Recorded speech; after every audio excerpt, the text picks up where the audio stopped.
Guys, welcome dito sa The Sun at Tarot. Ang reading nito ay for collective for anyone who can resonate sa reading nito. This is a general and collective reading. Your energy at this time.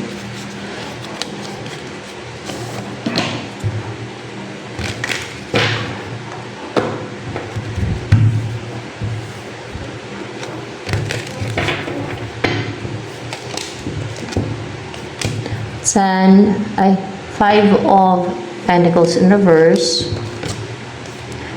Nature in reverse,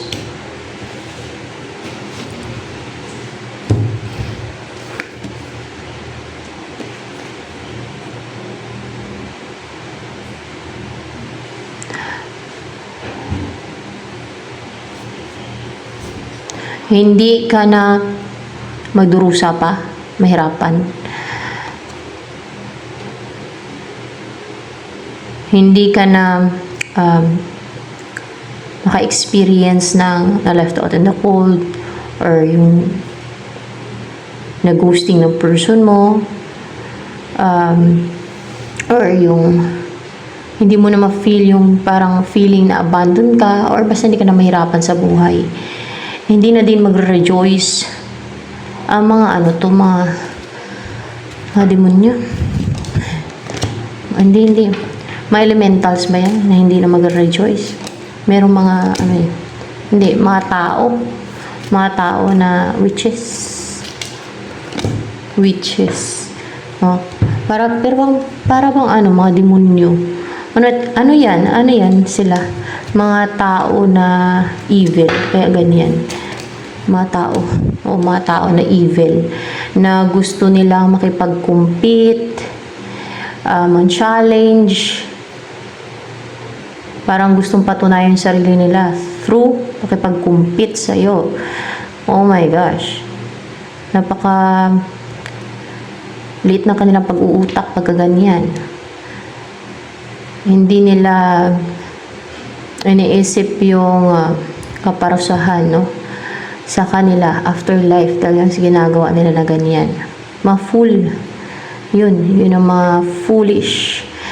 Hindi na sila magre-rejoice niyan. Ito. Tapos taas, yan. Parang ganyan yung mga tao na witches. Para bang mga demonyo yung mukha nila dito. Parang may mga sungay-sungay pa yun. Ayan. Mga witches to yan. Simula ngayon. Nag-uumpisa ngayon. Ano ang about sa'yo?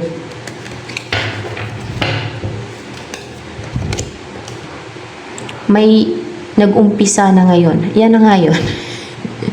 Or may uumpisan ka. Makapag-take ka na ng action, magagawa mo na passionate ka, driven, active, full of vitality. Yung gusto mong gawin, gusto mong i-pursue. And para bang magkakaroon pati ng bunga, fruits, yung mga gagawin mong action. Yung mga umpisan mo, yung mga ipupursue mo, kunwari career, no? Talagang magkakaroon ng bunga yun, yung ganon. And para kang ganto na ibon, ano yun, parang sisiw na ibon talaga yan. Oo, parang sisiw na ibon na nag-uumpisa pa lang na lumipad, na ginagamit niya yung pakpak niya sa paglipad. So parang ganyan ka ngayon. Ayan. Hindi ka na magdurusa simula daw ngayon. Ano ang ini-embody mo energy?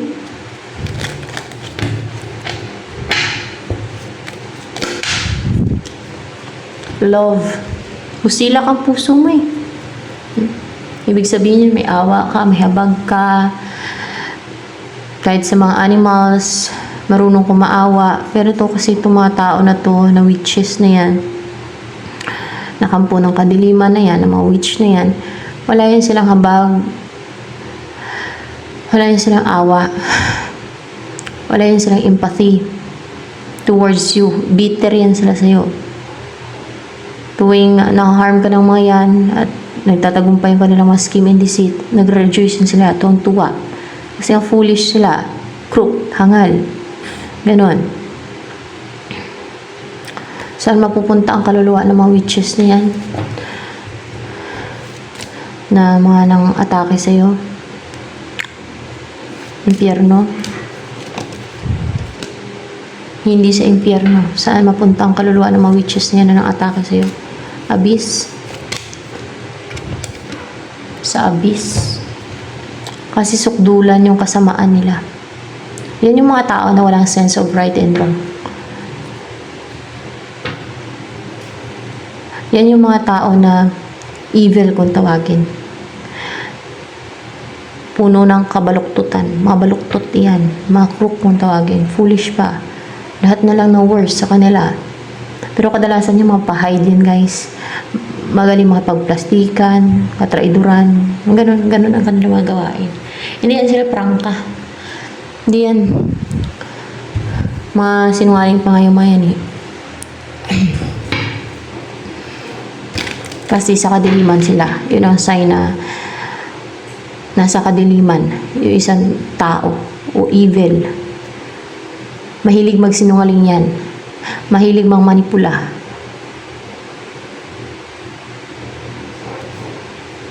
Para sa kanila, advantage nila yon.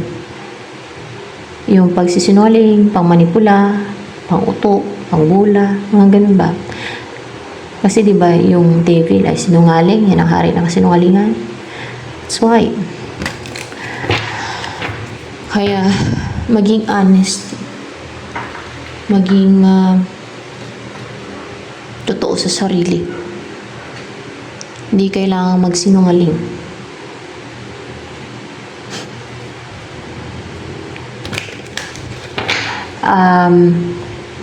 Ano pang energy mo yan? Para bang napakaliwanag ng aura mo kasi puti eh.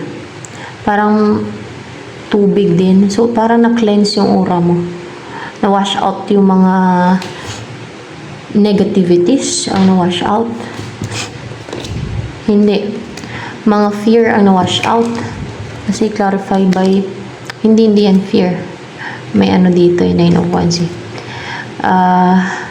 May na-wash out. Parang nalinis ba? May tubig oh. Ano yung na-wash out sa'yo? Na-clear out. Mga gawa ng witches na yan. Siguro pwede yung gawa nila. Yung mga ginawa nila sa'yo. Yung mga black energy, yun ba natanggal sa'yo? Yun, mga black energy. Nagsilayuan na sa'yo. Para bang umiwas na sa'yo, lumihis na. Or nagsilayuan na sa'yo yung black energy. Black energy. Hindi negative energy, magkaiba yon. Black energy, galing talaga sa mga witches yan, yung black energy. Galing sa black magic, kaya black energy.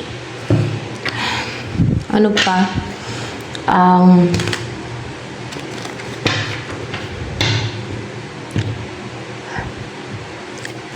Ini-embody mo energy ngayon. Naramdaman mo yung nafe-feel mo talaga yung loving energies and protective energies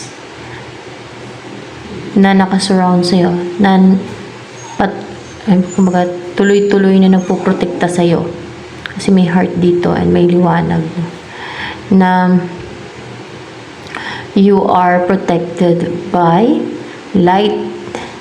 Sa side ng liwanag. Sila itong mga nasa side ng darkness. Kaya puro ka foolishan, puro kahangalan o pagiging crook. O yung hangal yun sa Tagalog, yung crook. Yung mga ginagawa ng mga witches na yan. Yung tuwan-tuwa sila ngayon, pero afterlife, pag namatayan sila, yung kaluluwa nila, yun na ang ingos. Buti kung mag-ingos lang sa impyerno. Kundi magumiyaw-hiyaw doon sa sobrang init, sa sobrang pagdurusa nila sa impyerno. Ngayon, magre-rejoice yun sila kasi hindi pa nila na-experience yung impyerno. Hindi pa sila nilalagay dun sa impyerno yun. Pero once na nandun na yan sila, ay actually hindi sila sa impyerno nilalagay, sa abyss. Mas malala dun sa abyss, ibig sabihin sukdula na kasamaan niya mga yan. Kaya sa abyss sila ilalagay. Yung kinakatakutan ng mga demonyo, doon sila ilalagay. Ayaw ng mga demonyo ilagay dun eh. Wag lang daw sila ilagay sa abyss. Takot ang mga demonyo na ilagay sila sa abyss. Doon talaga sila ilalagay, hindi lang sa impyerno, hindi sa abyss. Ibig sabihin, sukdulan ang kasamaan. Sukdulan ang pagka-evil ng mga tao na yan. Ayan.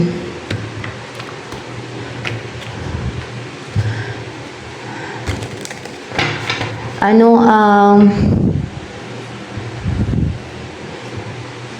kaya sa mga nanonood dito, no, na may mga nagtitempt sa inyo, mga mabuting tao, no? Yung kung merong mga nagtitempt sa inyo na maging evil o pairalin yung inggit, pairalin yung paggaganid o insecurities na gagawa ng deceit, harm, witchcraft, dahil sa inggit, sa ganid, dahil sa pagiging selfish. Huwag nyo nang ituloy kasi alam nyo kung bakit. Ang buhay dito sa mundong to, saglit lang. Hindi to matagal ang buhay ng tao dito sa mundong to.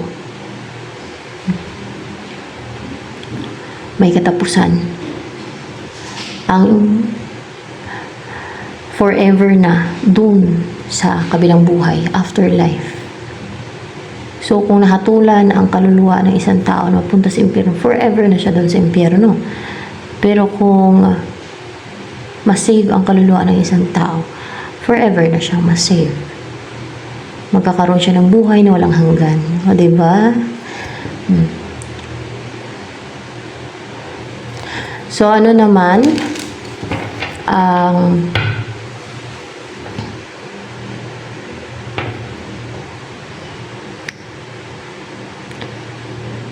darating sa'yo. Oh my gosh. The sun in reverse.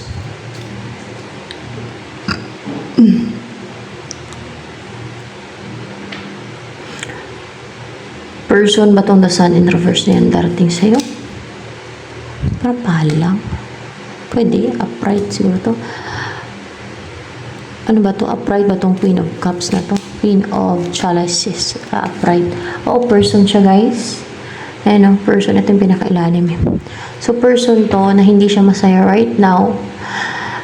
Hindi masaya yung buhay niya. Hindi positive, no? Hindi siya masiyahin. Hindi siya ganun active. And siya tong lilipat. Hindi. Ay, pupuntahan ka niya. Hindi siya lilipat. Pupuntahan ka niya. Oh my gosh. Oo, pupuntahan ka nitong taong to. Kaya may pagta-travel dito. Pupuntahan ka niya. Ayun o. Pupuntahan ka niya. Yan ang darating sa'yo kasi pupuntahan ka ng tao na yan. As in, magkita ba kayong dalawa? Agad? Hindi agad. Pero magkikita kayo. Magkikita kayong dalawa. Pero hindi agad.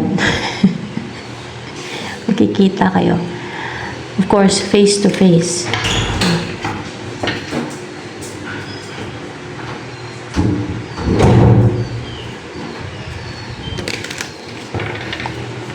Ano yung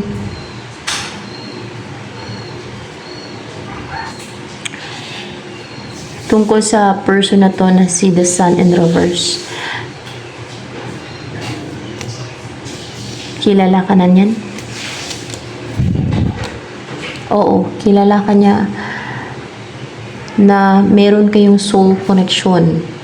Kilala ka niya bilang twin flame niya? Kasi oo. Bilang twin flame niya or mirror niya. Kasi 6 of cups eh. Kaya mas lalo siguro porsigido to na puntahan ka. Kasi Yun ang pagkakilala niya sa'yo na twin flame kanya, na mirror kanya. Ayan.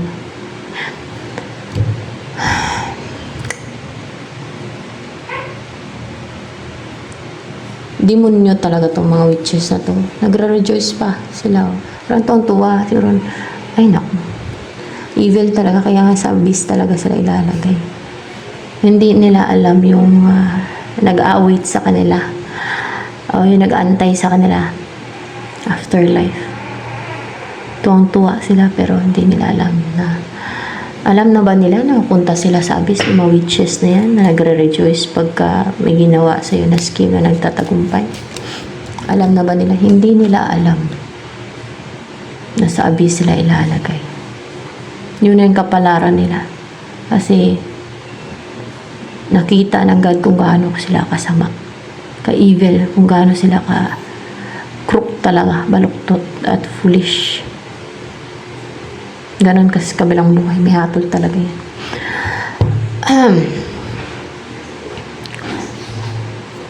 Ano ang feelings sa'yo ni the sun and reverse na yan na person mo? Kasi kilala ka niya eh. The witch. Minamanifest ka niya? Hindi. Para magician din tong witch na to. Para bang gagawin niyang lahat, no? Full of desire na makuha ka. Gagawin niyang lahat para makuha ka. Upright ba to? Palang pa yun. Hindi. Para bang gagawin niyang lahat para mapuntahan ka. Baka ganon. At mag-effort sa'yo continuously. Matuloy-tuloy lang, no? Hanggang sa makarating sa'yo, hanggang sa mapuntahan ka niya. Gagawin niyang lahat para mangyari na yan.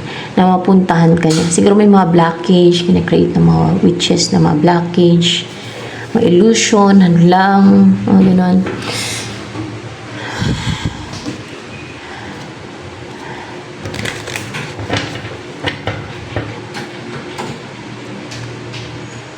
So,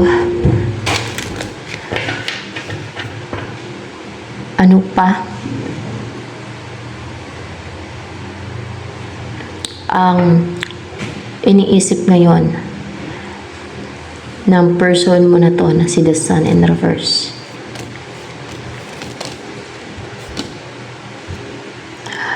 Ang ma-achieve niya yung goal niya, ang makuha niya yung goal niya, ang magawa niya yung goal niya. Para bang may focus talaga siya sa goal niya, which is ang puntahan ka. Uy! Baba! Uy! Tim! Ang puntahan ka talaga, yun ang goal niya ng person mo na to na si the sun in reverse. Passionate siya, full of desire, para nag-umapoy pa, no? So driven na puntahan ka. Ayan. Ano naman,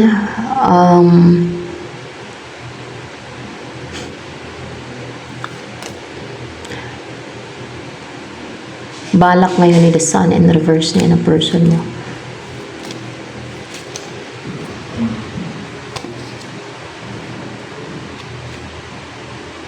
Upright ba itong 9 of Pentacles? Oo. Ay, ang bumuo na ng pamilya.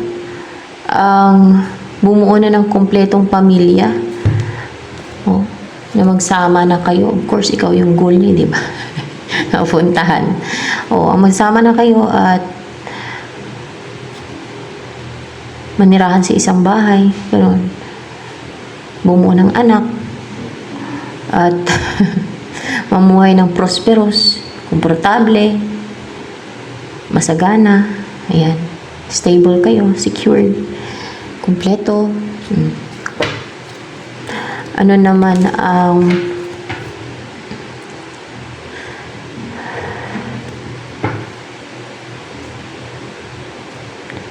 tungkol kay the sun in reverse?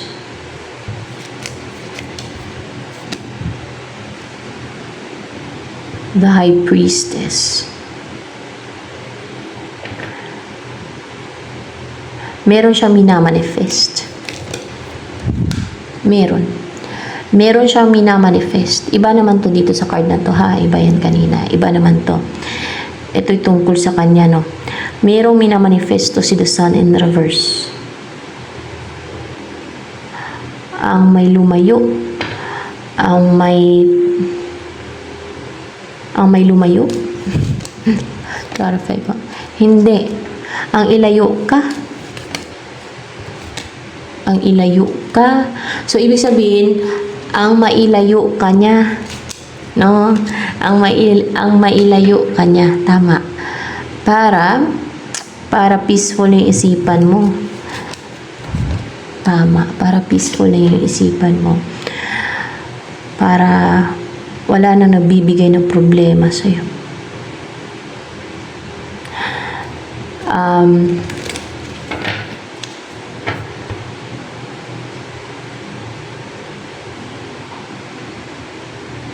Ano ba ang dahilan nitong mga witches na to? Na mga nang atake sa'yo, na gumagawa ng mga scheme and deceit or witchcraft sa'yo? Anong dahilan naman yan? Saan nag-umpisa yan? Sa inggit nila sa'yo? Hindi. Saan nag-umpisa yun? Yung pang-atake nila sa'yo? Dahil gusto nilang angkinin kung anong meron ka. Tama. Gusto kasi nilang angkinin kung anong meron ka. O diba? Napaka-evil talaga ng mga ganung tao. Evil. It's a sign na evil talaga. Kaya para sa abyss talaga sila ilalagay. Ano ba yaman? Parang wala sa katinuan at ganyan yung pag-iisip nila. Wala talaga sense of right and wrong sila, guys.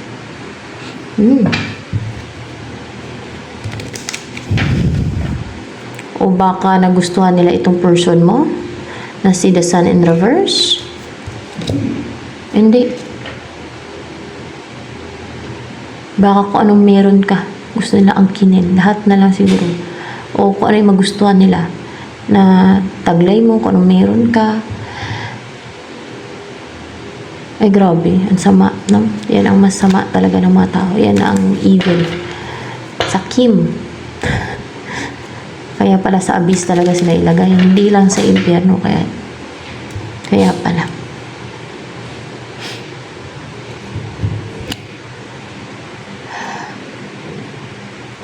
Ito naman.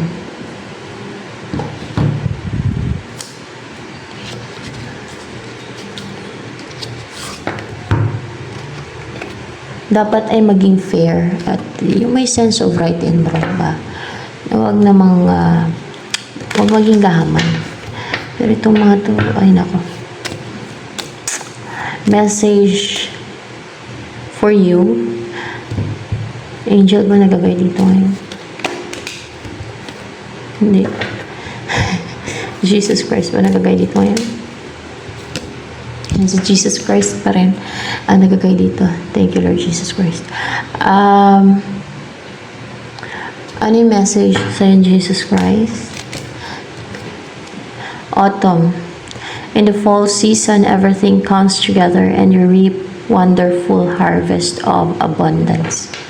Sa autumn daw, or sa fall season, lahat daw ay mukhang sabay-sabay ito na maririp mo yung wonderful harvest of abundance.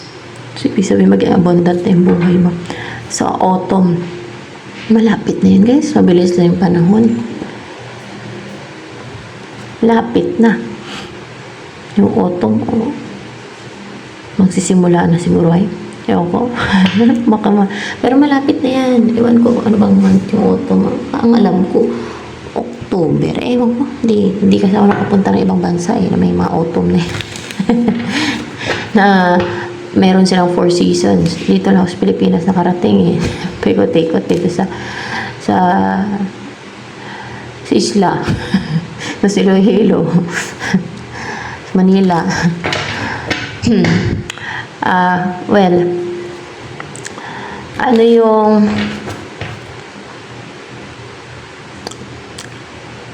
gustong sabihin sa'yo ng person mo na to na si the Sun in reverse? Anong gusto niya sabihin sa'yo? Hindi niya na nire-restrict yung sarili niya. Yes. access. Hindi niya na nire-restrict yung sarili niya na mamuhay kasama ka. Hindi sa ganon na mag-take na ng action sa'yo. Hindi sa ganon na mag-reach out sa'yo. Mukhang ganon na nga. Mag-reach out sa'yo, mag-offer ng couple love. Yan. O ang puntahan ka niya. Pwede din ganon. Kasi di ba gusto niyang puntahan. Ano pa?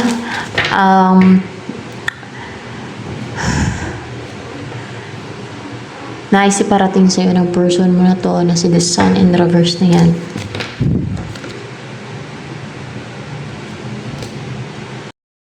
What's with the ace of flames in reverse? So gusto niya iparating. Hindi daw nag-succeed. Hindi siya nagtagumpay. Hindi siya na-triumph. Na makapag-take na action sa'yo, na makapag-reach out sa'yo. Dahil naging guarded to. Naging defensive.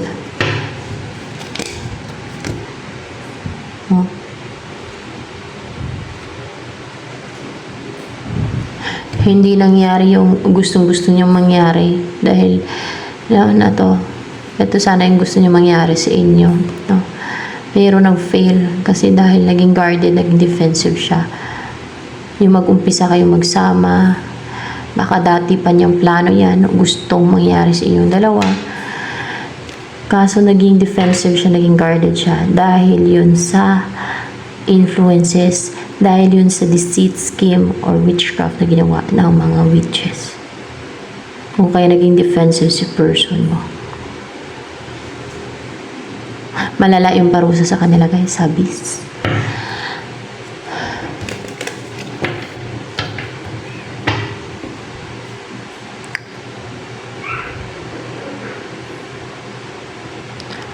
Wala pang testimony or nag-testify kung ano dun sa abyss na mga nakarating na kaluluwa dun na bumalik, parang wala pa eh, sa impyerno lang. Malala daw dun sa abyss. Ayaw nga ng demonyo ilagay dun eh. Nagmamakaawa kay Jesus Christ na wag lang sila ilagay dun, di ba? Takot sila ilagay dun.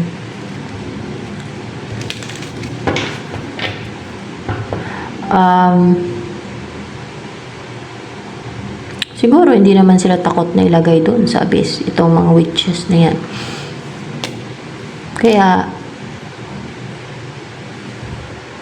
ganyan ang kanilang mga pinagagawa. Well,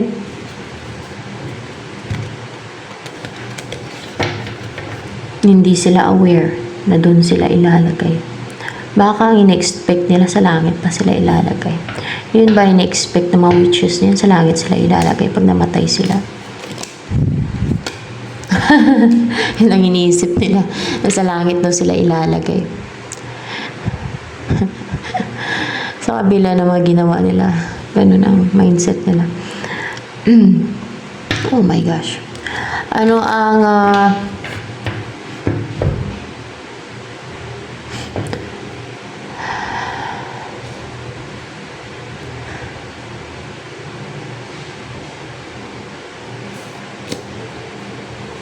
next na mangyayari sa buhay mo kaya?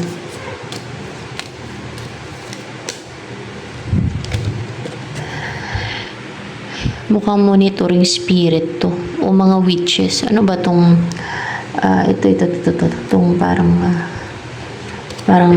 ano ba? Parang babae na to na nagtatago sa likod ng puno. Ano yan siya? Monitoring spirit? Hindi. Witches to, witches, o witch, isa lang naman, di ba? Witch yan siya, witch. Binabantayan pala niya yung kilos mo ng witch na yan, kung saan ka pupunta, kung ano yung nangyayari sa buhay mo, kung ano yung ginagawa mo, pero nagtatago, hindi sila nagpapakita na inobserbahan ka nila. Kasi nag-hide o nag-hide. Ayan, inobserbahan ka pala nila. Ibig sabihin, nasa lugar nilang yan. Malamang. Yung mga baliw. Buhay ng ibang binabantayan nila. Ang pinafokusan nila. Hindi ka na daw mabantayan ng mga yan. Yung kilos, yung galaw mo. Hindi ka na nila mamanmanan pa. Hindi na sila makapang-spy sa'yo. Bakit? Pwedeng lilipat ka sa malayong lugar. Or else ay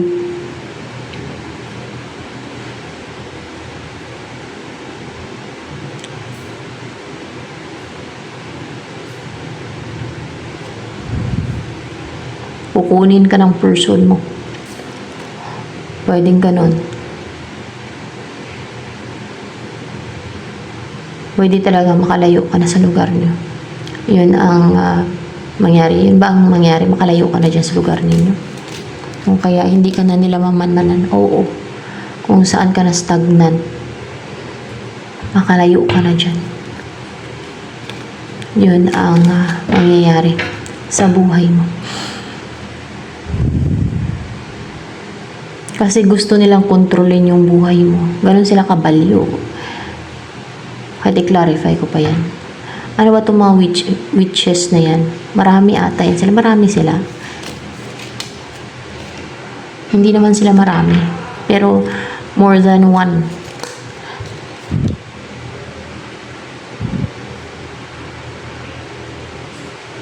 Mukha nga.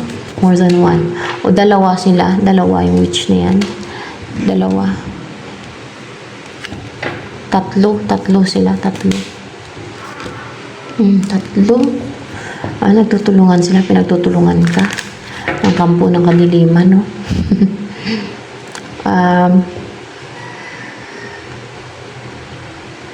Nasa tatlo. Baka may apat siguro. Tatlo daw sila. Nagtutulungan yan sila. Pinagtutulungan kanila ng witchcraft. Ng ginagawa nilang witchcraft. Sa ulo na ba yung mga witches na yan na atake sa'yo?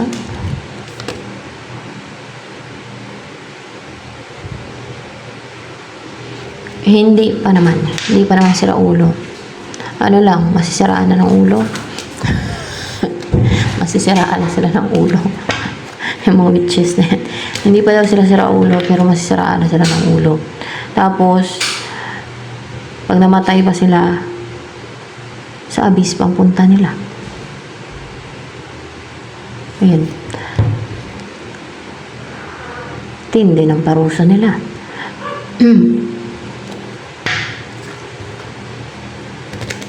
I mean, tindi. Ang tindi ng parusa sa kanila. Ng God. Kasi sa abyss.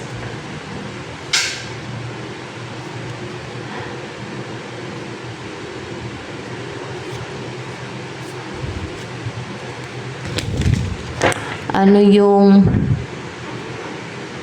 gustong iparating sa'yo ng person mo na to na si the sun in reverse na yan. Upright ba yung 7 of Cups? Chalices, upright.